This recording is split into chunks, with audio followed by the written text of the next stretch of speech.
fuck are we talking about? This week we are talking about tech and how it's made things that used to be a pain in the butt or, supremely more difficult than they were decades ago. So, depending on the audience that happens to be listening to the episode, it's either going to be a bunch of old farts talking about how things used to be, or, old farts going, I remember those days. I remember when there was no electricity. So, there wouldn't actually be anybody who's in that.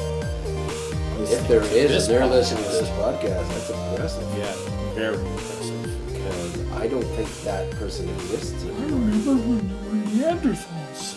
That's mine. Who talks like that when he does his shtick? Oh, Jim Gaffigan. No, you did. A little bit higher pitched. So, yeah, it's going to be, the title I came up with was the We Walked 3 Miles Uphill episode. Because it used to be the old joke, the standard joke. We used to walk, when we went to school, we used to walk uphill both ways. And snow as deep as your waist. Snow as deep as your waist for 3 miles. No snowshoes either. Sometimes the school was closed. And then the kids from the 70s would have said, yeah, well, you guys were stupid because we would just hang on to the backs of the school buses and ski. Yeah, dude. Ski to school. Yeah. Or just use your shoes on the icy road. Yeah. Yeah, dude. So, yeah, I thought it would be, I thought it would be kind of funny because whenever I think about that topic, I always think back to what it used to be like to communicate with each other, especially on the phone, what it used to be like to travel and navigate, what it used to be like to shop, to get money. So we'll touch on those and whatever else pops into our heads while we're talking about those things. Because it's insane just how convenient. Why are you talking right now? Oh, but we should introduce the episode because you're literally having the episode right now. Oh, right, yeah. That's true, yeah. Putting the cart before the horse. Oh, yeah. Don't blow your fucking wad now, dude. Yeah. So, as Adam said, welcome to episode 20. 19. No, I made a mistake. Oh, this is the 20th. We marketed, and I actually, it's so funny, whoever listened to the episode it would have probably laughed their asses off, because every time we mentioned that it was episode 18, I broke in with a post-edit narration. Actually, it's episode 19. So this is, in fact, episode 20. And our first anniversary comes up next week, in between episodes. We walked 3 miles uphill. That's the title of the episode. How you doing, Adam? Well, Karl.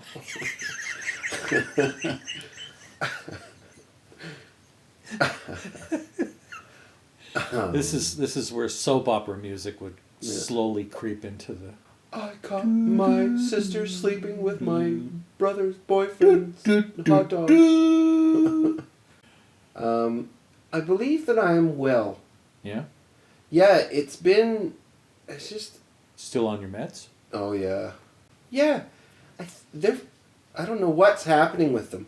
They're doing things to my brain that I don't know if I dislike, but things are different. And if this is an inappropriate conversation for this, and we can just cut it out or whatever, but I never thought that I was depressed. Ever. The thought never really crossed my mind. I just thought I was... Most depressed people don't realize they're depressed. Right. Which I absolutely get now. Yeah. I just thought I was gloomy, sort of in a funk. There was always a reason for me to be kind of bummed out. And bummed out is such a fucking stupid phrase. a year and whatever ago, I signed up for free therapy through the province, and it only kicked in 3 weeks ago or whatever. But in that time, I knew that I needed help. But I didn't know how or why or what that meant. As the time approached, seeing a psychiatrist before a therapist, saw the psychiatrist, but as that was approaching, my friend reached out to me and said, "Man, I haven't seen you and I haven't talked to you in a while.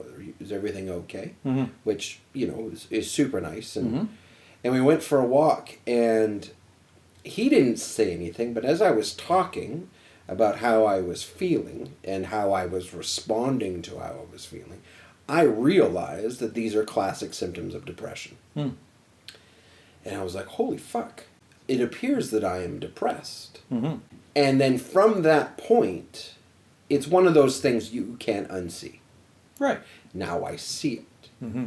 But I was still having a lot of my issues of incredibly intrusive thoughts, and so those were the primary focus. So now I'm on drugs, and I'm on an increased dose from where I was previously. And the intrusive thoughts still exist, but it's sort of removed the constant fear of the intrusive thoughts. It's sort of taken away the fear of having them. They still pop up, and they're still terrifying, and they're awful. And debatably, they're more awful now because they're less frequent. Mm. The analogy doesn't really work because a veneer is usually used to gussy things. Mm. But the veneer has sort of been pulled away, and now I can sort of see the guts. And I am well aware of my depression, Mm-hmm. and it seems to be very significant. Not to the point where I'm having, like, suicidal ideations or anything. Like, it doesn't seem like I'm not going there. I don't have a sense of hopelessness. Mm-hmm. I don't have any of that. I just have what I think I've had for a very long time, is just a general feeling of, oh, fuck. I don't want to do a whole bunch. So this begs the question, how does your new brain chemistry allow or change the way you are able to deal with the thoughts that pop into your head, even though they're happening less frequently? The intention, I believe, is that in combination with the drugs and reminding myself that when these feelings pop up, that they're not real, Mm-hmm. that they're my OCD, Mm-hmm. and that you just let it go and move on. They're not fucking real. And is it easier to do that? Well, obviously. Maybe. It does get that veneer again. I don't know how else to describe it. Mm-hmm. Again, veneer is a terrible choice of words. But this coating has been removed, so things are maybe a little more raw.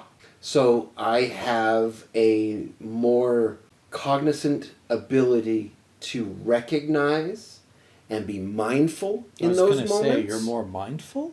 That they're not real.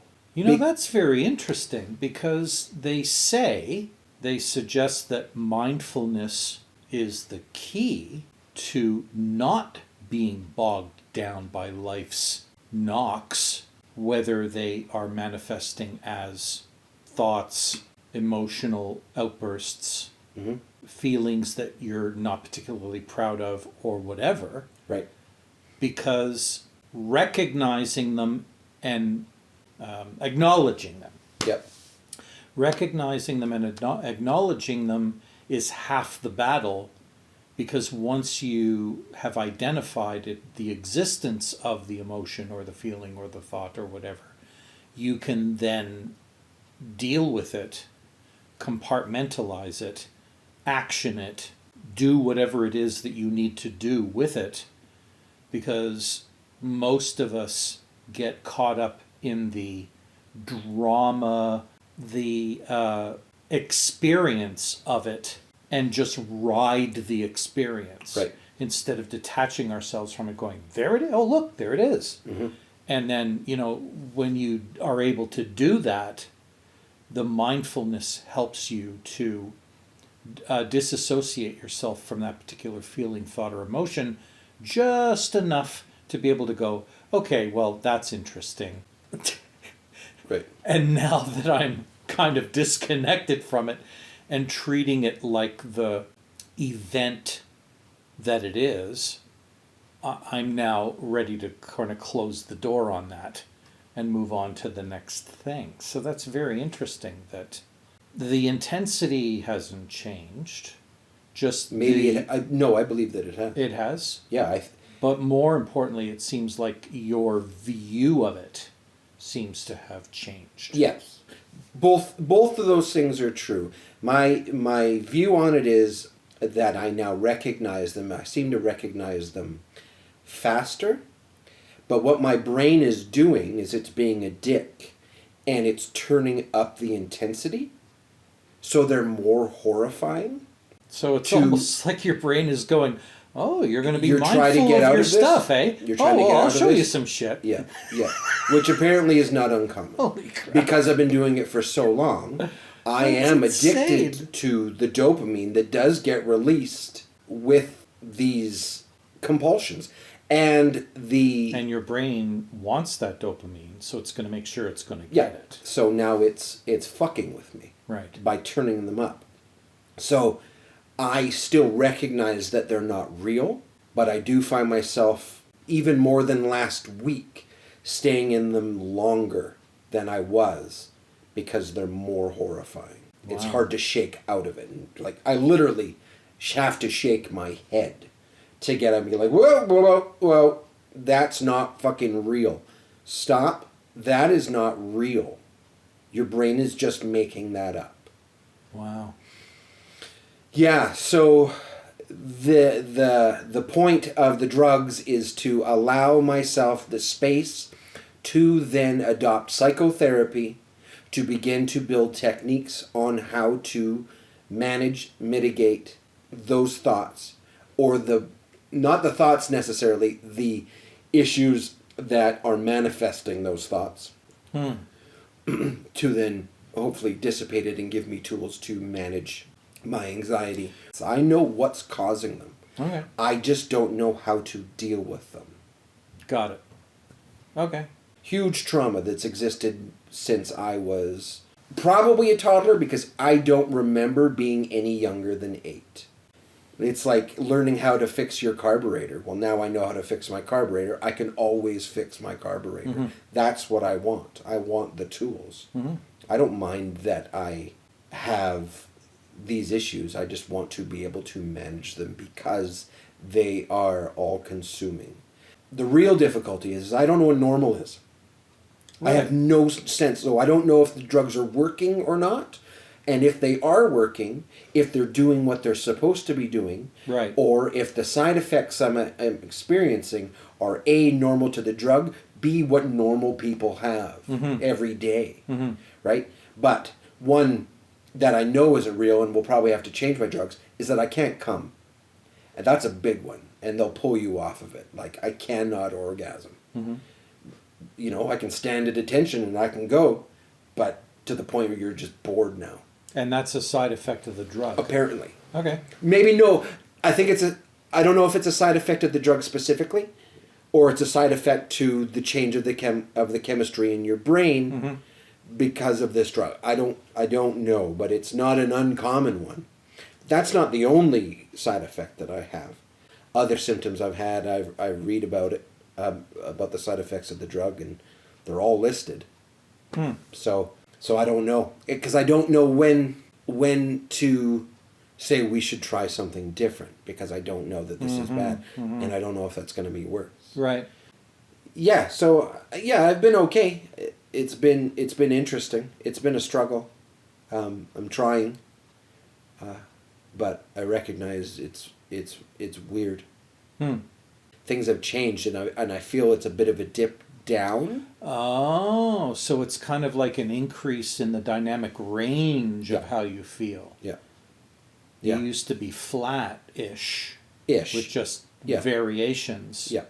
and now you're feeling more of a range of Yes. a depth of emotion. Yeah, it feels a little more manic. Not quite. Interesting. Manic is an exaggeration. Someone who is Now, manic does will it be also seem to be stronger in the other direction Yeah. as well? Yeah. When you're happy, you seem happier. Yes, absolutely. Yeah, most Okay. definitely. Okay, Yeah, it goes both ways. good. That's why I use the word manic, because it is. So up it's and almost down. like welcome back to life, Yes, or welcome back to or welcome more to life, normalcy. potentially. Yeah. But it's not normal. I recognized that on my last, because it lasts for a couple days. The elation lasts for a few days, and the darkness lasts for a few days. And I recognize that neither of them are true. Right. Right? There's no way that I can go from this flat line, this is who I am, because it's been so long. This is a part of my personality. I can't be way up here and live way up here all of a sudden. Right. It's not real. And that's why people take drugs. That's why people get addicted to drugs. Is because they feel that. Yeah. And stay And up they there. like it. Of course. Yeah. Who the fuck doesn't? Yeah. It's awesome. Yeah. I wish I could stay there. Right. But I can't. There's just not enough in my brain to keep me there. Yeah. Interesting. Yeah. That answers that question. How are you? I'm good. I'm good. I have really nothing to complain about. I'm thinking a lot about my near future now that I'm getting closer to retirement age Oh yeah. and all the anxieties that go along with that. Right. Because, there's a lot of unknowns, and how long will I need to keep working for versus how long do I want to keep working for, and all the variations that exist between that. But it's not a kind of anxiety that keeps me awake at night, thank God. And this is not bragging, this is just truth. And I think I mentioned this before, my observation about my experiences in life is that things have just never really, if I go with the flow, things Right. have never really, Yeah. dove into the gutter. Right. They've just been, mild undulations, high and low. Yeah.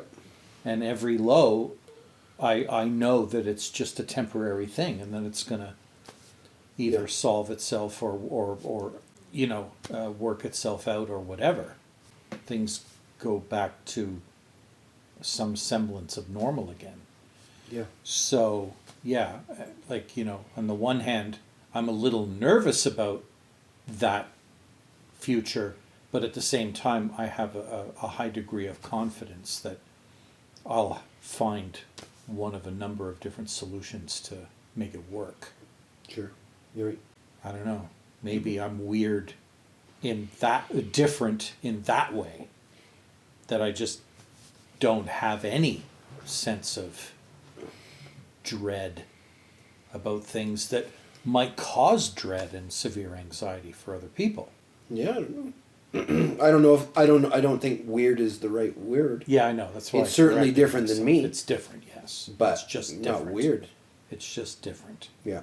It's just a different experience. Yeah, you're what people like me want to be like. And I don't know how common you are. Me neither. Right? And that's a weird part Because about all having I mental hear illness. is people freaking out about their situations. Right. And I just wonder, am I supposed to freak out about shit when it goes down? Right. Or am I just like, is there something wrong with me? Right. In the opposite extreme. Right. Who knows? It's probably the Yelp review syndrome. You only hear people who complain. Right. Right? And yeah, which makes sense. Like if you don't know, people don't go around bragging about how great things are. No.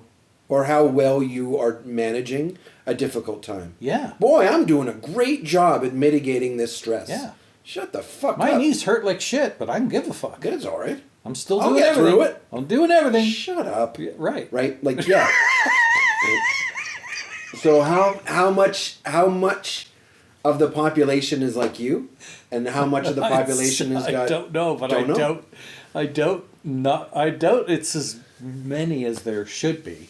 Yeah, I don't know. Unfortunately, because that seems to be.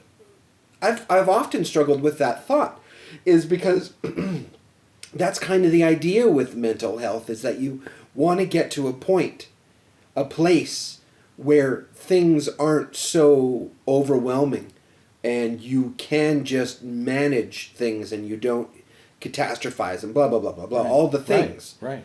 And they don't use the language of normal people, but the implication is there to, manage things normally. Mm-hmm. And I struggle with that because of the fact that nobody talks about how great they're managing things. Yeah. So you get lost into thinking, does that even really exist? Right. Do people like you really exist? And the answer is, well, there's one. Right. So if but there's for all one, I there know, are I others. could just be in constant denial about stuff. Right. But, you know what I mean? Sure. There might be something wrong with me, but I'm too in denial to see it. You don't come across to be that aloof. Who knows? That of all the things that have happened in your life, and as a 60-year-old man, there have been plenty of things that have happened in your life to cause you go, what the fuck? Right? Yeah. But you just manage them. Yeah, no, you just have the tools. I guess. Don't know where I got them. Don't know where you got them. Don't know if it's just mental faculties. Right. That you just have them. Yeah. Weird. Yeah. So. Yeah. I don't know what it is, but yeah. So yeah, things are moving along. I've had some really good successes lately. That's good. I started a new book. Who knows if we're even going to get around to our topic today? Hey?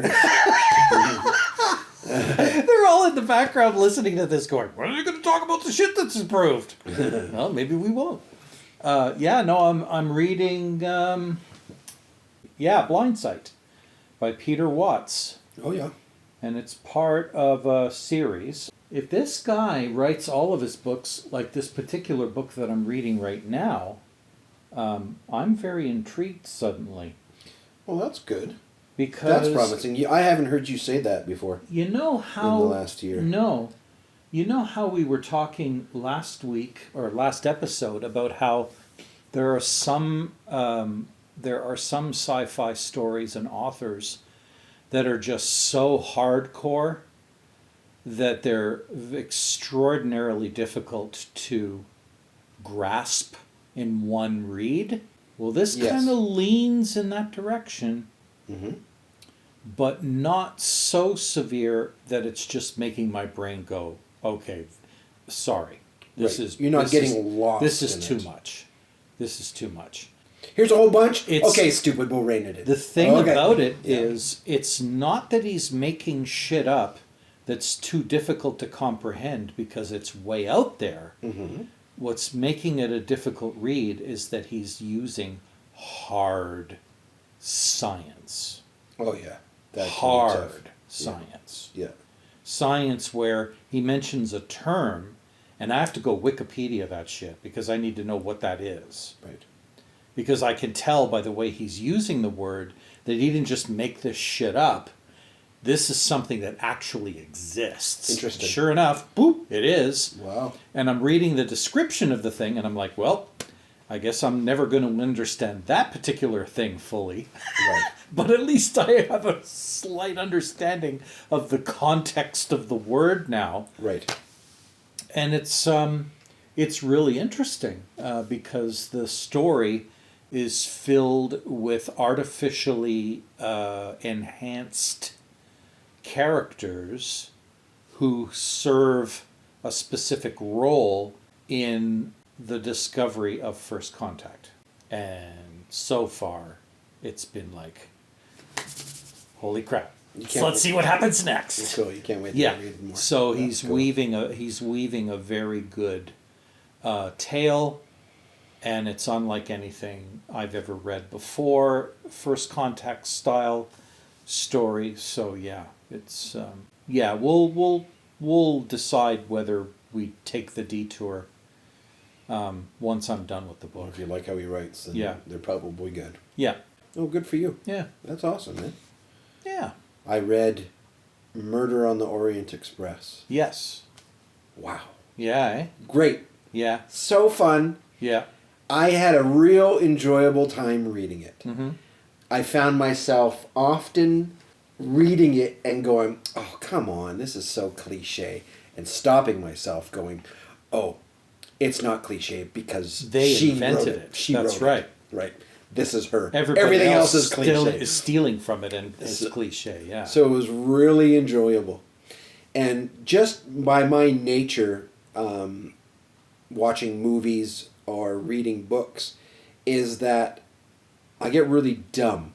I don't have any ability for foresight. I just fully give myself to a book and a movie. Just let it unravel. I had no idea Bruce Willis was dead. No idea. Oh, me neither. Like not, but Me but neither. I never do. But I never do. I'm always surprised. So I think I've seen one movie in my life when I was like, oh, one. But anyway, so That's why I have a difficult time watching anything where stuff is being hinted at. right. And then there's the final reveal. Right. I hate watching that with Darlene. Oh. Because she'll go, oh yeah, no, shut up. Right. Shut up right now. Yeah. Don't fucking ruin it for me. Right. Because I'm not reading the same clues you are. Just leave it alone. Right. Yeah, because what I enjoy doing is then at the end, after the It's like, series holy is, fuck! after it's over, Yeah. I'll go and talk about all those clues and be like, oh my Oh god. my God. Why didn't I see that? Right? Yeah. I now enjoyed the movie twice or whatever. Yeah. So with this book, I have no idea if someone would read it and be like, I know what happens. I had no idea, and it was great. And the reveal was like, wow! Yeah, and I don't know the story, so I'd probably enjoy it too. Yeah, you check it out. It's short. It's fun. It's a book written in the 40s by a British woman, so it's a little funny. Yeah. It's great. It was, and now that's 2 Agatha Christie books that I've read. One was, and then there were none, and there was this one, and both of them have been wonderful. And then there were none. Yeah. What's that about? Just brief It's synopsis. like the same thing. Oh, really? Yeah, man, it's a Just murder another mystery. murder dude. mystery. Yeah. Oh, wow. But it's super fun. Huh. Super fun. Yeah. It's had 3 titles. The first one, the first title was 10 Little N-Words. So they changed it. Of course. Then they changed it to 10 Little Indians. Changed it. And now it's in Then There Were None. Oh, that's funny. I was talking to the girl at the bookstore about it. She's like, the most fucked up thing that happens is people come in and ask for the first book by its name. Right. And you're just like, Did you just say that? yep. And the weirdest part is that, we keep it behind the counter, so sometimes we have it. And I was like, I would love a copy, just because it's, Yeah. first issue. A conversation piece, too. Oh, yeah. Hey, check this out. Yeah. You won't, I can say it you now. won't be making any books called this anymore. Yeah. This is my pass. I can say it. Yeah. It's in my book. That's right. Yeah. Yeah. And now I'm reading a book called Ringworld. I'm sure you've read it. Oh, yes. Oh, that book just blew my mind. Yeah. Because the whole time I'm reading the story of the characters and their journey in Ringworld is amazing enough. If you ignored the fact that they're on a Ringworld, just the story itself is fantastic enough. Cool. But my mind keeps going, hey, you do remember now that they're on this Ringworld and what that is. Yeah. Like, try to imagine Yeah. what that actually is. The artifact that is the Ringworld. Yeah. Yeah. It's nuts. Like, try to wrap your brain around what a Ringworld is. Yeah. Imagine how big that is, and you'll be wrong every goddamn time because you can't even wrap your brain around how big that is. Oh, it's huge. It's just massive. like a Dyson sphere, but not, but significantly smaller. Yes, yes. Yeah. So I'm probably 40% of the way through. Oh wow. Yeah, So things are just starting to get wild. Yeah, I'd say. Admittedly, I'm a little surprised how long it's taken to get wild. Mm-hmm. I'm like, oh, okay. Well, they got to set everything up. Yeah, but that's a long time for It's book. a big setup. That's not that long. You're right. Right? Like I'm not complaining. Mm-hmm. It's just an observation. Mm-hmm. When you were talking about your book and some of the hard science, I've found that in this book. There's quite a was like, oh, I don't really get what he's talking about here. Right. And I'm not going to go look at it. I'm just going to go with it. I'm just going to make it up. Yeah. So, but it's enjoyable. I'd sure love them to make that into a movie. Holy crap. I made it into a video game. Yeah. Yeah. Yeah. Sort of. Yeah. It's pretty neat. So, yeah, it is. And then there are the other Ringworld books. Right. The Ringworld Engineers sticks out in my head. Right. And I think there might be one or two other ones as well. Yep. No idea. Did you ever get around to the Rama series? Never Rendezvous with Rama. Never heard of it. Ooh. I recommend that one. Rendezvous with Rama by Arthur C. Clarke. Oh, that's It's a classic. What's his name? Really old black actor. Does voiceovers. Morgan Freeman. Morgan Freeman has been trying to get a movie made based on Rendezvous with Rama for decades. He loves the story so much. He wants to be in it. He wants to direct it. He wants to produce it. Because, it's... Holy shit. Again, it's a first contact book. Okay. And... it's short, too. I'll read that next. Yeah. Let me know Say no more about it. I just want to consume. Yeah, I won't tell you anymore. Because it'll spoil it. It'll spoil the fun. Yeah, I don't want that. It's a fun ride. What is your earliest memory of what it was like to use a phone when you were youngest? The memories that you have, as compared to what phone use is like today. So I've got memories of using a phone, but I have memories of some of the first times using a phone. Mm-hmm. But I also have times using a phone at, say, my aunt's house. Yep. Which was wilder. Oh yeah, tell me more. Because it was Party Line. Oh, so you experienced Party Line? Yeah, I did. I did. See, even as old as I am, where I grew up didn't have Party Lines. No, you had to too be many out, of you. You had to be out in a more rural. And this was too. This wasn't in Calgary. This was outside of Okotoks. Right. Yeah. Right. Yeah. So the only reason I even know about Party Line is because Darlene experienced them too. Right. In the rural settings that she used to live in when she was young. And just the concept of a party line blows my mind, because unlike in a traditional big town where there was a separate physical phone line wire going to everyone's house, the party line was basically a parallel shared phone line that a line was spliced off of it to everyone's house down the country road. And the way it worked was, when the phone rang, it rang with a pattern. Or not. Right. Sometimes, like in the time before they came up with the pattern idea, it just rang and you picked up the phone to see who it was for. But then after a while they figured out how to create ring patterns, and you got to know which ring pattern was yours. But it still didn't stop anybody else from picking up the phone and listening into the conversation. Right. Which is wild. And also how, the whole gossip line thing got started. Literally. Yep. Because people with nothing better to do would just pick up the phone and listen to the entire conversation. Yeah. Or talk to each other. And it was right. neat. Or just talk to each other. Yep. Exactly.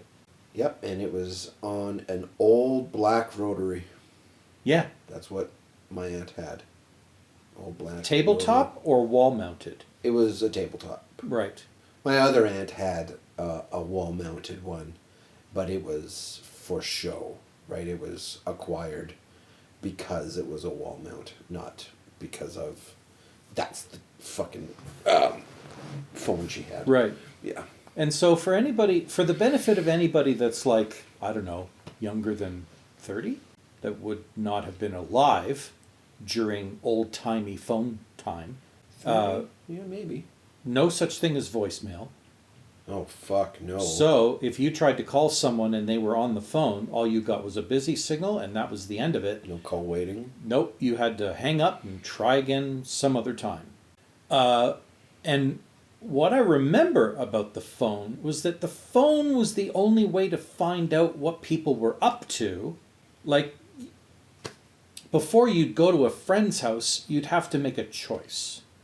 Am I just going to go over there and hope that they're home and not doing anything and willing to see me, or am I going to call them first before I go and sort of make sure that I'm not going to waste my time going over there?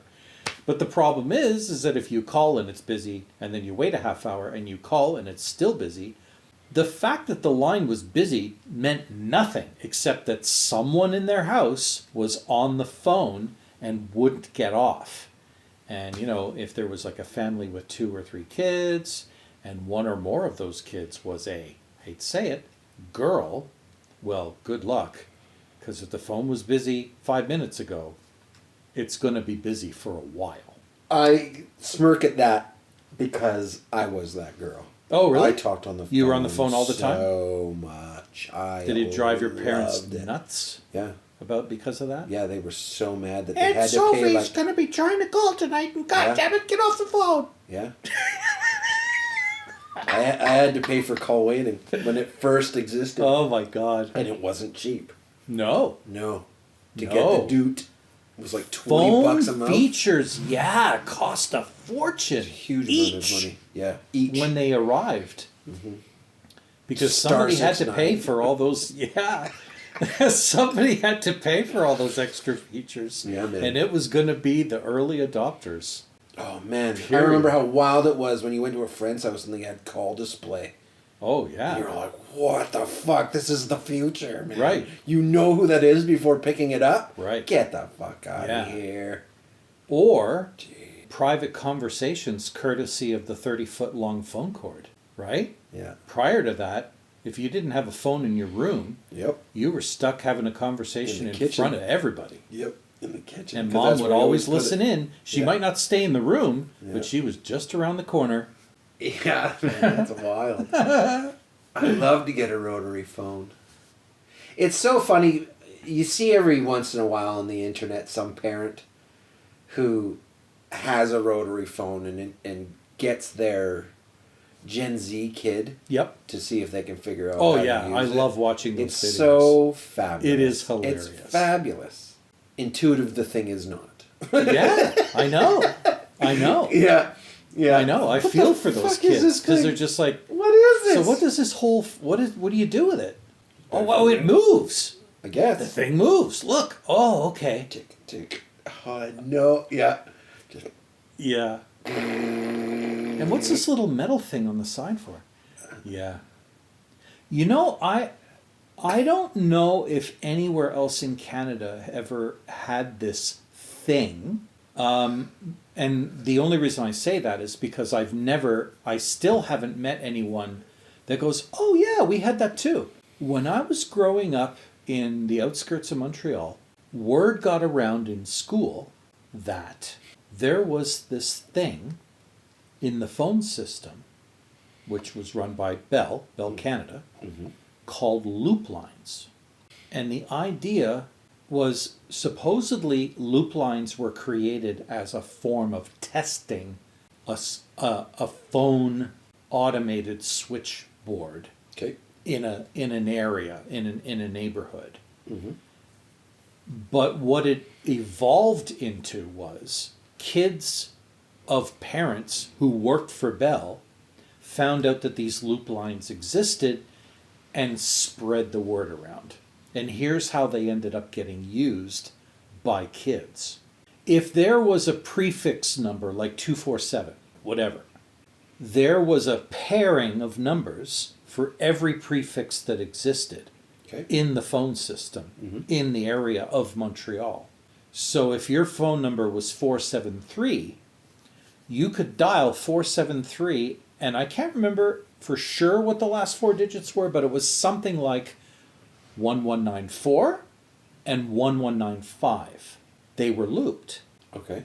So if you picked up the phone and dialed 473-1194, and there was no one that had picked up the phone and dialed 473-1195, all you'd get is dead air. You wouldn't even get a dial tone.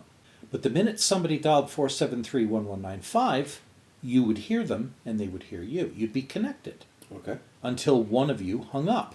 And the minute one of you hung up, whichever number got hung up was now free to call. And if you tried calling it and you got a busy signal, it meant someone was already on that line. You could try the other side. If 1194 was busy, you could try 1195 and hopefully get connected with somebody of the opposite sex. Right. Interesting. And it was just like a blind date right. kind of dealy. Neat. And you'd get connected with some random person who just happened to decide to call that other line for that prefix. And who knows, I actually got a date out of it. That's fabulous. Yeah, that's from good. some strange girl who Yeah. lived in downtown Montreal. Yeah. And we met up for a night and had some fun. And that was the end of that. Very cool. I don't even remember why that was the end of that. But, it was an adventure while it lasted. Yeah, that's cool. All night. Yeah. Just like roaming the streets of Montreal and up on Mount Royal and stuff like that. And it was all because of the existence of these goddamn loop lines. And there was a loop line for every prefix that existed around the area of Montreal. So if you didn't have any luck with yours, you just move on to the next prefix that you knew of. It was the coolest thing ever. That is cool. Weird. And I don't know, maybe it just existed in that area. I have no idea. I doubt it. Because no one else I doubt it. has ever talked about it. Just wasn't Ever. discovered. No, It was just maybe one of those Maybe that's what it was. Maybe the Montreal area was the only area where the kids actually found out about the loop lines. Otherwise, they were just within the domain of the people who worked for the phone company. Right. Right. But how could that be? Yeah. It doesn't make any sense. No. But anyway. Yeah. I remember being invited to conferences. Oh, So someone conference calls? would, yeah, so Okay. someone would break into a conference phone, a conference line into a business, Oh, and then would give out the number. So interesting. you join it, and it would be a conference call with 30, 100, 1,000 people. Racking up cost for the company. Huge. Holy shit. Yeah, and it was a weird experience. It was a weird experience. I never. How were they hacked? Do you remember? No, but it's probably just like any other conference. You call in and it's there. and it's like a password, a Right. 4-digit password, Right. and you just So it was just get it. Yeah.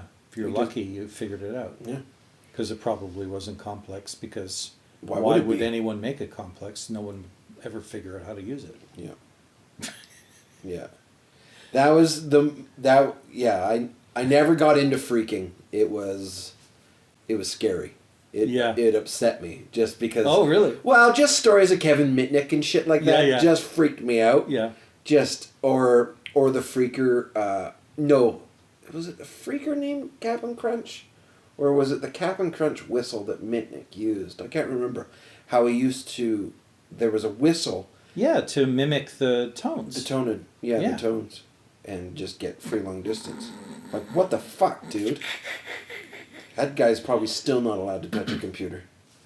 I can't remember how long this. Kevin Mitnick now works for the company that our company uses for cybersecurity training. Yeah, doesn't surprise. Well, I knew that he got into the He white works. hat side He of works it. for KnowBe4. There you go. He works for KnowBe4, which is based in the States. There you go. And he gives like these little video demos of how people are, taking advantage of weak security in certain technologies. Cool.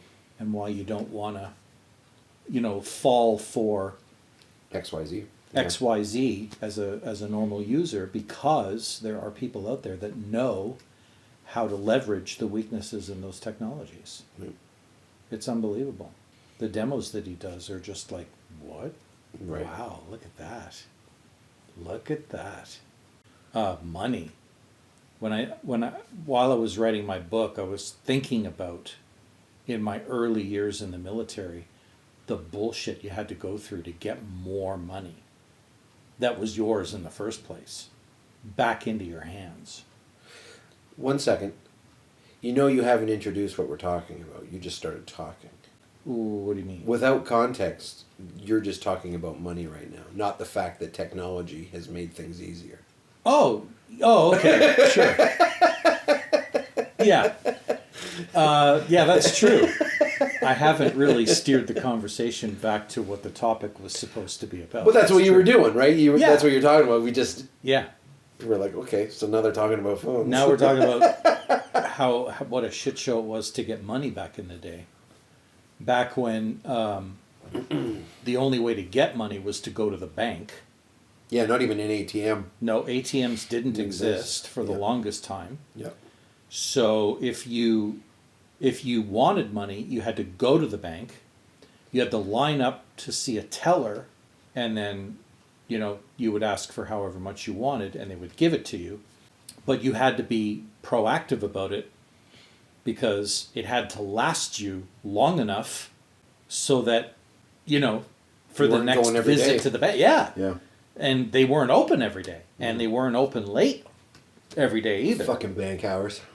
Yeah, that's where the whole term bank hours came from, because working people had the hardest time trying to get to a bank to get to their money. Yeah, 9 to 3. Which is why ATMs were invented, because people just said, okay, enough of this bullshit. Yeah, You've got my money. Give me access to my goddamn money. Yeah.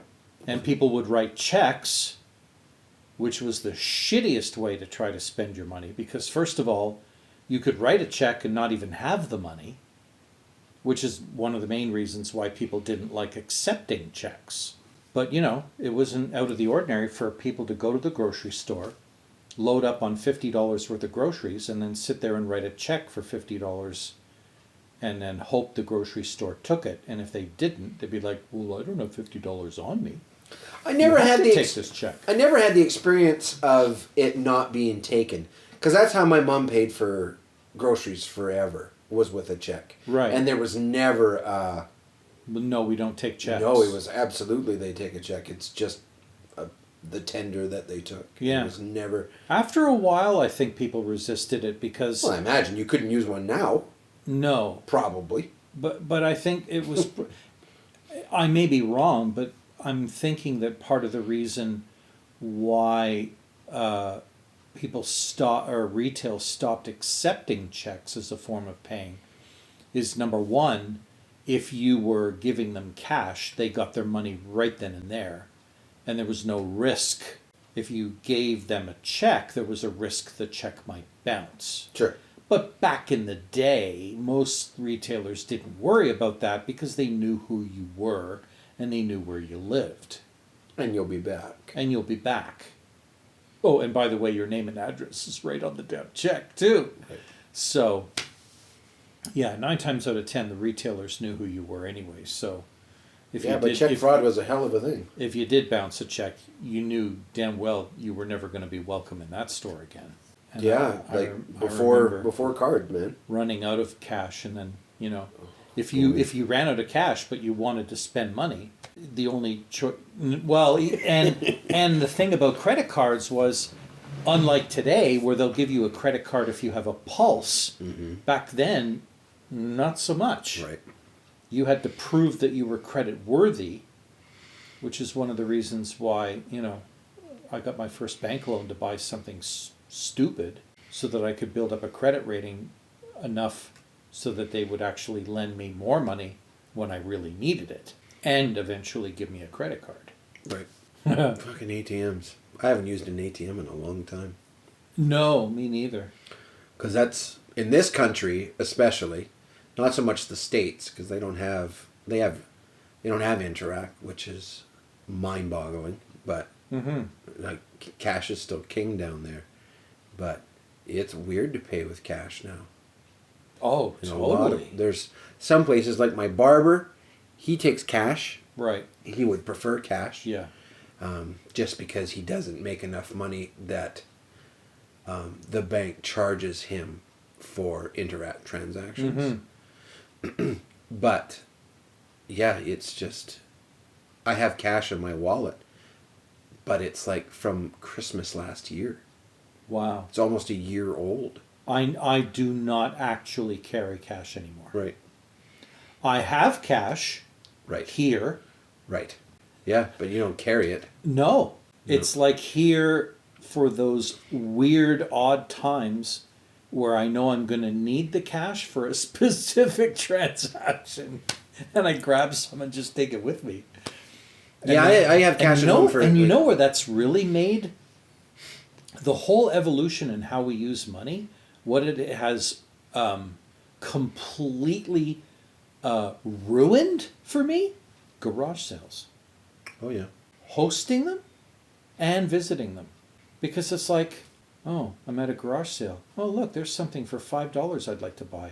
God damn it. Right, right. I don't have any goddamn cash. Right. Oh, I'm at Superstore. They need a friggin' loony to unlock this goddamn grocery cart. I'd actually thought about drilling a tiny hole in a loony. Yeah. And just like tying it like with a like a metal fishing line string or something. Yeah. or something metal and putting it on my key ring. Right. So that's just always there. Yeah. Yeah. Yeah. Because, yeah, it's a fucking nightmare. That could work. Yeah. I have cash at home for things like when you buy something off of Kijiji or Facebook. Right. Right? That's when you need Yeah, cash. yeah, exactly. That's the only reason we have cash in our house. Yeah. Is to buy basically private things where they have not yet heard about e-transfer. And that has become a huge thing now. Like at first it was just a few people that accepted e-transfer or would pay you via e-transfer, and now it's almost like ubiquitous, is it? Really? Yeah. It's getting that way. I don't like it. I'd rather just give you cash. Yeah? Yeah, yeah. This is I'm buying well, at least something then you're new. not having to give out your email address. Yeah. Yeah. I don't need any of that data out to some weirdo Right. that I'm buying a TV from. Right. Leave me alone. Yeah. But having said that, if you're smart, you're just assigning a bullshit email that you don't use for anything anyway. Of course. Right. You know, one of your junk emails. Sure. And then, oh yeah, you gonna spam me with your shit after I paid you? Yeah, whatever. I'm not gonna read it. I remember being in junior high and going to the ATM and being so thankful for Royal Bank ATMs because they gave out $5 bills. Yes. So Yes. when you didn't have any fucking money, when you had $9, Yeah, you can have some. $5, You and can I could have get- some. And, No other And bank back ATMs, then, right? you could buy shit for $5. Yeah. Yeah. Back Yeah. in my day. Yeah. Yeah. $5 going to the ATM. God, you're so stoked. I love looking up price lists for stuff from the 70s. Oh, Because it just blows my mind. Oh, yeah, right. oof. A whole pack of bubble gum was a nickel. Yeah. You could walk into the local movie theater with a quarter and you might actually go home with money. So bizarre. And still have popcorn That bums with me a out. quarter. Yeah, it Bums blew my me mind. out. Which is why finding change on the road as a kid Oh, yeah. was magical. so magical. Yeah. Because, oh, holy crap, a quarter. Yeah. That's like a bag of chips, Yeah. a pack of gum, another pack of gum, and a Coke. I am not that old to have had things cost a nickel.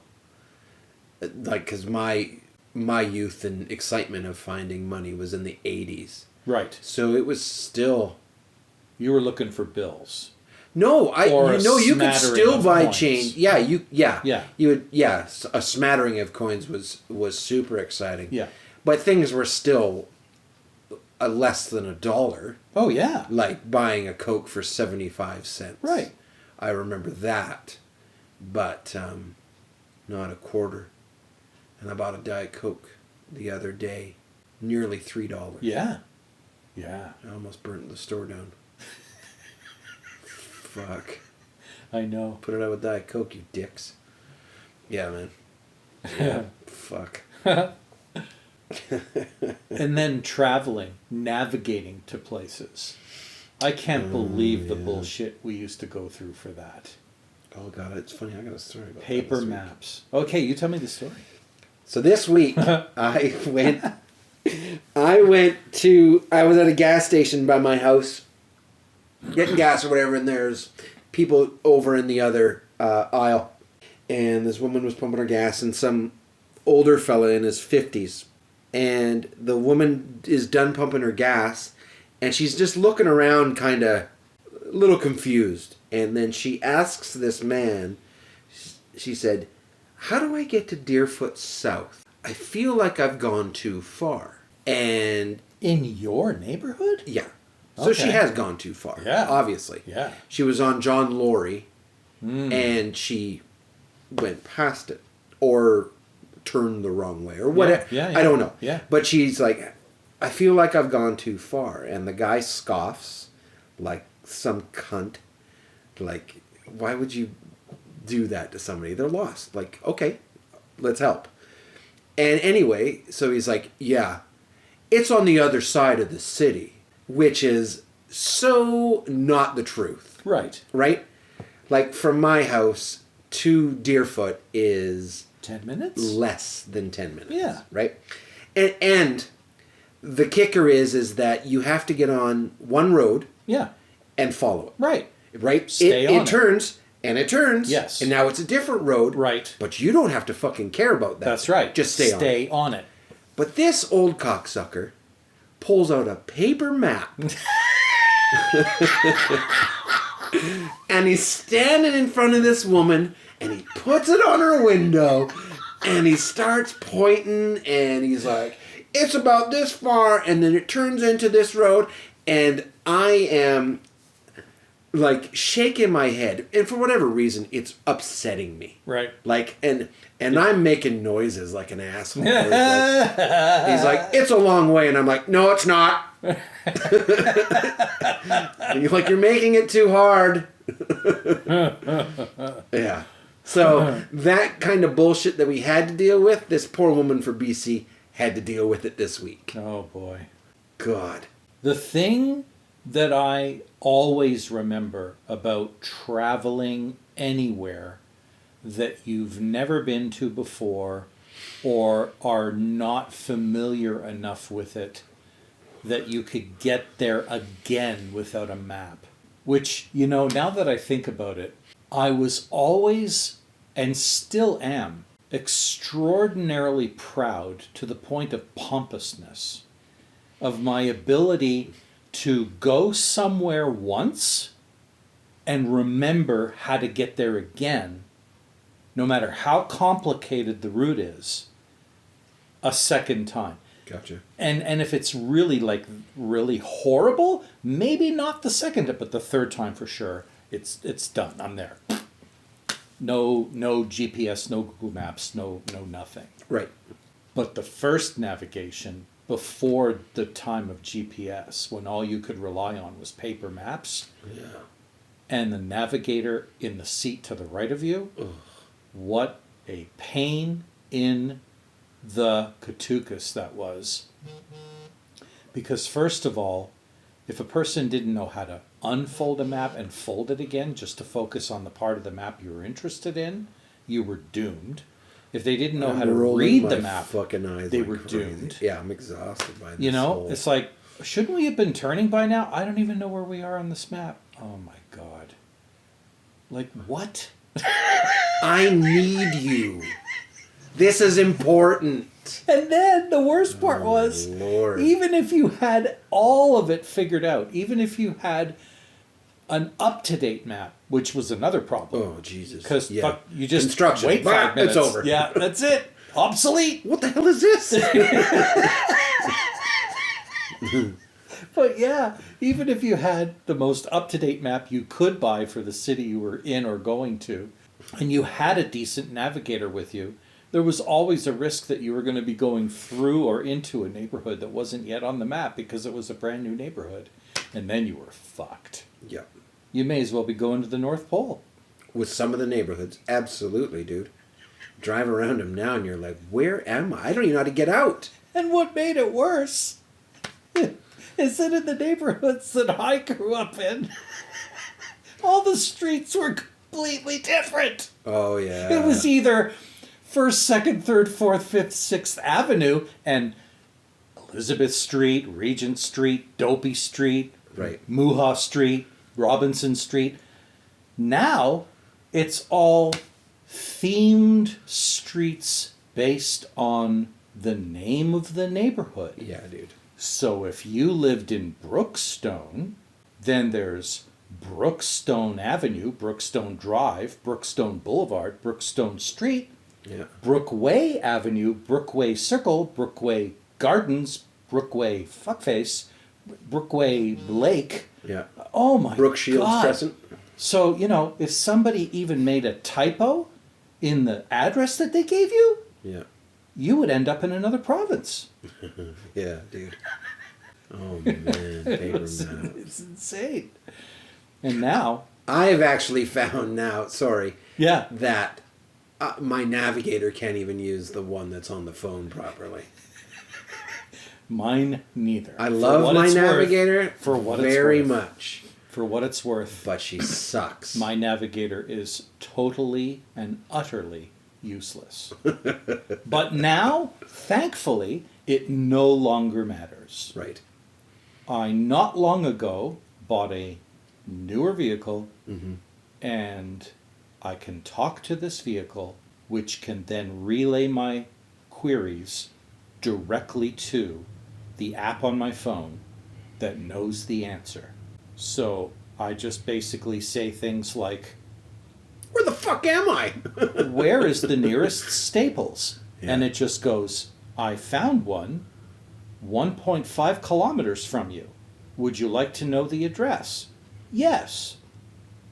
Blah, blah, blah, blah, blah, blah, blah. Would you like me to call this number, or would you like directions to it? Directions. Okay. And then boom, Yeah. we're on our way. Yeah. No hands were involved in the creating of this route. No phones were touched. No navigators were consulted. There was no swearing involved. And the best part is that if I'm not even sure if this place is open and I'm just wasting my time, Right. I could have called them first. Should have used the phone. to make sure Right. that they're open. Yeah. Oh God. Boy, it is amazing how much I feel that using the maps on our phones have almost given us brain damage. Oh, totally. Because we don't need to know fuck all anymore. useless. We're Yep. useless. Yep. I get lost on walks sometimes now. Like, where the fuck am I? And I refuse to pull out my phone. I'm like, I'm not going to save myself. Oh, really? Yeah, I'm not going to pull it out. I'm going Oh, to save wow. myself. Like, come on. Come on. You're a grown-ass man. Figure this out. I might be high. I might not be. But I've been lost more than once on a walk. Well, actually, to be fair, what I love doing, because it's just so, it just warms the cockles of my heart so much to pull this dick move, is that if we had to park somewhere to walk to a thing, Mm-hmm. she's always paranoid that I have chosen to park as far away as humanly possible to get to that place. So the minute we start walking, she's like, how much further is this place? Because she's expecting me to say, oh, it's only another 6 blocks. When really it's just like around the corner or whatever. Or maybe a block away, or a block and a half, or 2 or 6. But she won't believe me, and she'll go, yeah, sure. So that's when I have to whip out my phone, when I know that I'm right, that we are only like a half a block away. And I'll just because I still have the destination in Google Maps, Right. but now it realizes we're walking, Right. and is continuing to give us directions silently Right. how to get to the place. And I'm saying, see, that's where we're going, and that's us right there. Do you see that? So yeah, I love that. I find using those maps that I miss turns way more often than I did. Like, I blast right past them. Right. Yeah. Sometimes Yeah. right, sometimes left. I do that ridiculous. sometimes. Because they sneak up on you. Because you're not... Like, it's 300 meters. Yeah. Like, I don't know what the fuck What 300 is that? meters is. And suddenly... Oh, shit well, for brains, you better turn around. Well, and the other thing, too, is that I find that as you're navigating with Google Maps, I don't know if Apple Maps is the same way, but I'm always using Google Maps. And one of the things that it does, which it kind of drives me a little bit crazy, is it starts zooming in on the area you're supposed to be paying attention to. Mm-hmm. But sometimes it does it way too late. Right. So, you're looking at the map having not looked at it because you're supposed to be driving. And you're thinking that it's already zoomed in, but it hasn't. So you're looking at the distance between you and the line that's turning, and you're thinking, oh shit, that's still a good... And even though it's telling you, like you said, in 300 meters, turn left on blah, blah, blah avenue. Yeah. And again, yeah, you're right. It's like your brain has gone into comatose mode, Yeah. and you're like, I don't know what 300 meters is. Yeah, hold my hand. I'm just gonna watch the line. Oh my God, there it goes by. Oh shit, I guess I was supposed to turn there. Yeah. And now the thing is recalculating, and probably the AI in it is going, oh my God. Yeah. Sending feedback to this Google. This dumb guy's fuck. an idiot. I'm gonna send him via like the shittiest route ever. Now we're gonna. He's driving over a bus trap in 2 seconds here. Here we go. I do my very best not to use it. I do my very best not to use it. Right. Because I really do. I feel like I have fucking brain damage. Like I can't navigate anywhere. In a city I've lived in my whole life. It drives me crazy. Yeah. Because it is so much easier. Oh, it is. But you find yourself using it on something that you definitely know where it is. Yeah. It's just so dumb. Yeah. Like, you go to this Walmart all the time, and this other store you want to go to is 2 blocks north and 1 block west. But you're going to use the fucking map to get there. But you know exactly where it is, but you use it anyway. And you still look at it. Well, Drives okay, me so nuts. in all fairness, but I want to tell my other thing first before I get back to that, and that is I like to challenge myself sometimes with maps because, again, I like showing off to Darlene my navigation skills. So what I'll do, let's say we're going to go pick up a costume at a house we've never been to before and say Copperstone or whatever, okay? I don't know that neighborhood from a hole in the wall because I've been there maybe 3 times to 3 different places, and I haven't been back since. I know the roundabout. Right? That's it. That's it. Yeah. So she'll give me the address, and she'll say, figure out how we're going to get there, and I'll bring it up on Google Maps, and I'll look at the route that it is going to take me on if I were going to use maps in the car, and then I memorize it, and I visualize it in my head. Okay, we're going down Deerfoot, and then we're getting off at 130th, and then we're going right on 52nd, and then we're taking our second left, and it's going to look like this, because there's a 7-Eleven on the corner, and then you take a right there, and then there's just one more left, and then around the roundabout, and then the first right, and then boom, you're there. And just remember the number 52, because that's the address you're going to. And I'll have that memorized, but I'll put it in Google Maps just in case I make a fool of myself, and then I just, pretend like, oh, I knew how to get this far. I'll just use Google Maps to do the final, the final leg. And she'll be like, do you know where you're going? And I'll be like, oh yeah. And she cannot fathom how I can do that. Right. Yeah, I do that too. But getting back to your thing about using maps when you don't even need to use maps, there are times when you're right. You go to a destination that you've been to 1,000,000 times before, and now you got to go somewhere that's really not that far away. And then you go there and you kind of wonder, I'm pretty sure I took the most efficient route to get here, but I wonder if it was. So sometimes I'll just plug it in just to see what route it offers to take me, and I won't even look at the route. I won't even ruin the surprise. I'll just say, all right, Google, take me to this place I want to go to, and it'll take me on this route that I never ever considered. Like, I don't know if you are familiar with Beacon Hill, the big set of stores that's up at Beacon Hill. Well, sometimes the easiest way to anywhere in Beacon Hill is just to go even further north, hang a right behind the Canadian Tire, Oh, yeah. and just go in the back way behind all the stores. There's no speed bumps, there's no lights, there's nobody turning, there's nobody impeding. You just zoom down that back stretch, and when you get to the part where you want in, you just get back onto the front and park. Whereas if you're trying to get in through the normal way, you're battling speed bumps and you're trying to turn left against traffic. It's a gong show. Right. Yep, I get that. No, I get that. That wasn't what I was talking about. Okay. But I just because you're lazy, Right. right? And you, Go not get- even tell me- lazy. Tell me where to go. It's not even lazy. You just have You can do it. given so you up do. on yourself. Right. You just don't trust yourself Yeah, anymore. I'm not going to think about this. I don't trust my ability. For whatever reason, I'm doubting this. But I've been there 1,000 times. Right. It's so weird. It's so weird. Having said that, though, even when you are going somewhere you've been to 1,000,000 times before, especially if there's any distance involved, Google will take things like traffic into consideration. Sure. I guess. Yeah. It does. No, fair and that's enough. amazing. Like it does. And the fact that Darlene knows that, she often won't let me go somewhere unless Google Maps is telling us how to go there.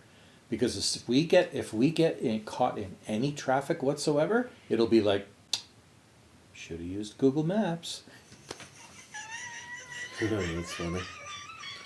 Yeah. And I totally don't. I don't use it for that purpose. I guess my interface to my phone through my vehicle Yeah. is poor. Right. Right? So Oh, yeah. I would There's have gonna to do come a everything day. manually. Yeah. And yeah. So maybe that's it. There's going to come a day when you're going to own a vehicle and the phone is basically going to ask you, Right. hey, it looks like you're trying to get to Staples. Would you like some help with that? Yeah. Because I heard you. Right. Yeah, no, I heard you. The algorithm has told me you're probably going to Staples. What the fuck? Do you want your navigator to start ragging on you because you're taking the wrong route, or would you just like me to show you how to get there? Yeah. I can hear her and be too. done with it. That's funny. Oh yeah, the other thing that I wrote down was shopping. How much technology has revolutionized Oh my shopping? God. Like, my word. Malls are empty. Yeah, malls are useless. Yeah. They are totally useless. They're great to walk around, to get out of the elements for a couple hours. I guess as an old man, that is what you do. That's what old people do. Well, They no, walk it's in the- true. I know. I know. like I watched walking. I like walking so often, period. it. Yeah, But once the weather hits, I know. I get no it. one wants to walk in that shit. I worked in a mall. I see old people walking in the mall. Yes. It's fucking wild. It is wild. Yeah. And after a It's while, so it becomes crazy. mindless. Like, Oh, you can yeah. you can only walk around a mall so many times before you just go, okay, kill me now. Yeah. We went to West Ed, and that was wild. Yeah. That mall is not dead. Right. It is so But that's fucking good. because it's a tourist attraction. It's a destination. Yeah. Yeah, that's what my wife was explaining. I never really thought of it that way. Mostly because, I'm not that far away from it. Right. And it's just a fucking mall. Exactly. Okay, sure. I want to go to West Edmonton Mall. Yeah. And Banff. Because she was telling me that people travel from, around the world Oh, yeah. to come there. Yes. I'm like, what? Oh, I know. Really? Yep. That's fucking crazy. I It's know. a mall. Yep. Yeah, okay, there's a wave pool in it. So? And a roller coaster. And a roller coaster that kills somebody a long time ago. But I'll never forget. Let's see if I get killed on it too. Yeah, wee-hoo. And themed roomed hotels. I get it. Maybe it's just because it's Edmonton. And as a Calgarian, I hate Edmonton. I'm raised that way. Right. And I'm proud of it. Right. Fuck Edmonton. Yeah. There. Yeah. I said it. So the mall just... But anyway, it was wild. It was uncomfortably busy. Has a actually. relative that's ever visited you that asked to go to West Edmonton Mall to visit because they're interested and you rebuffed them and said, we're not going? No. No, I don't think so. I don't think so, actually. That's funny. No. But yeah, shopping, like, holy crap. Everything is different now. It's just so different. And like, Remember having to go to the mall? Like, have to go to the mall. Yeah, you have to. I need a new watch. Well, I guess we're going to the mall. We're going to stop at Sears first. Yep. No shit. Yeah, man. And Sears then or after the that, Bay. the Bay. That's right. Mhm. Or Zellers. If you were getting desperate. If you were going, yeah.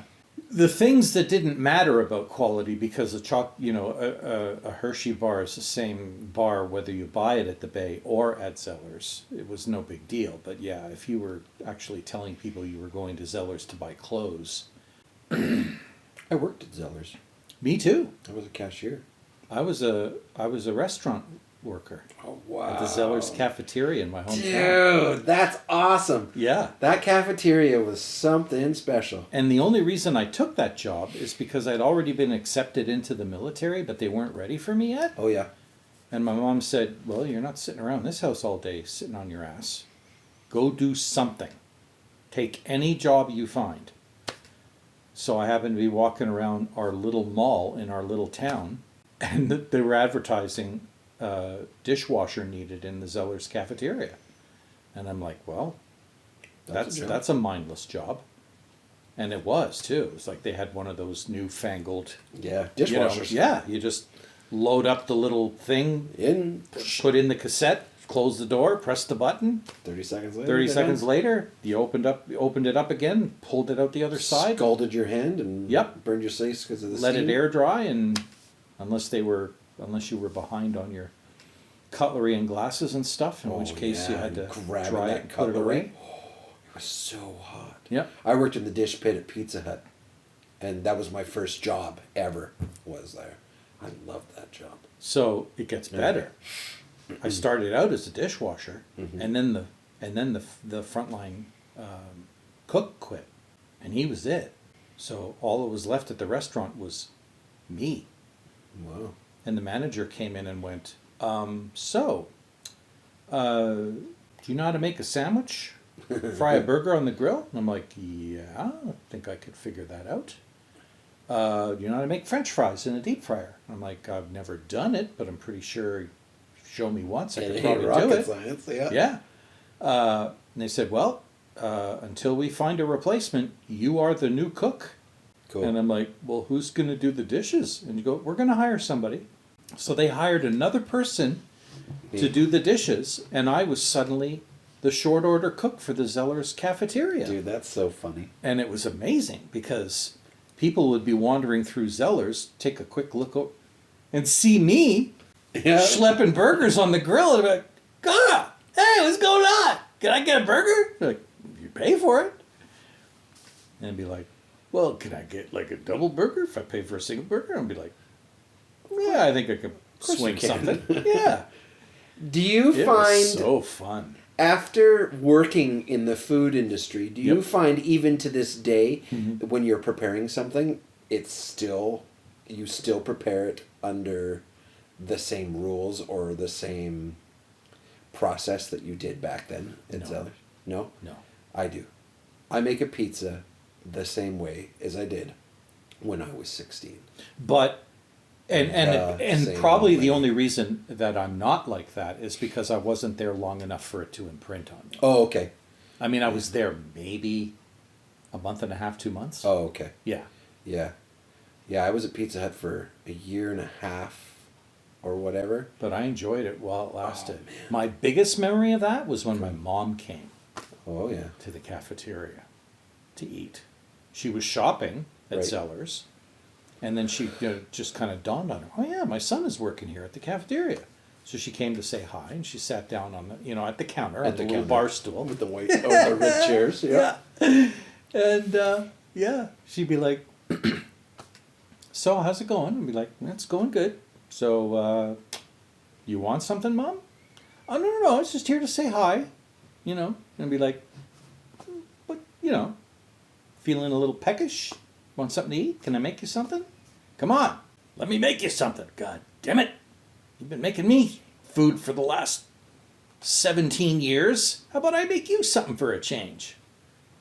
Yeah, and she let me make her a sandwich with fries. Cool. That was probably the biggest highlight of my 17th year of life. Jesus Christ. You need some other shit going on. Yeah. I got laid. Yeah, I probably did that too. Yeah. But your highlight is still serving your mom food. Well, yeah, no, I That's a think problem. the getting laid part came later.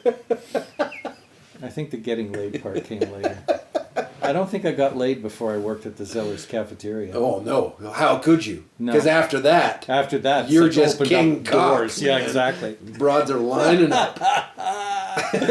Hey, you're the guy from the cafeteria. Yeah, baby. Oh yeah. Want me to make They only had to show me how to make fries twice. Want me to make you a club sandwich? Oh, yeah. I only toast one side of the bread so you don't scratch through for your mouth. Oh, yeah. Clubhouse sandwich. I haven't had one of those in a long time. They're the best. Yeah. They really are. They are the best. Sandwiches are the best. They are. We don't have any places anymore that make homemade sandwiches, and it sucks. Keith's Deli on McLeod Trail does. Oh, yeah? Yeah, they've been there for a million years. Huh. He's an anti-vax lunatic. Yeah. But makes he some makes good good food. sandwiches? So you just go in there. Anti-vax lunatic. He's a fucking psycho. Like the kind of guy that had signs on his door about not coming in with Right, a mask. yeah. Anyway. He must be Keith's friends Deli. with Purple Park guy. Yeah, maybe. Yeah. So, thanks for tuning in to... We didn't even do the Talkbots thing! Talkbots. Boop. Beep, boop, boop, beep, beep, beep, beep, beep, beep.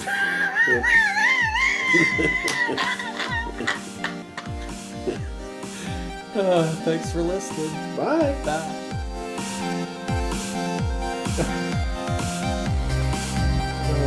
I like that.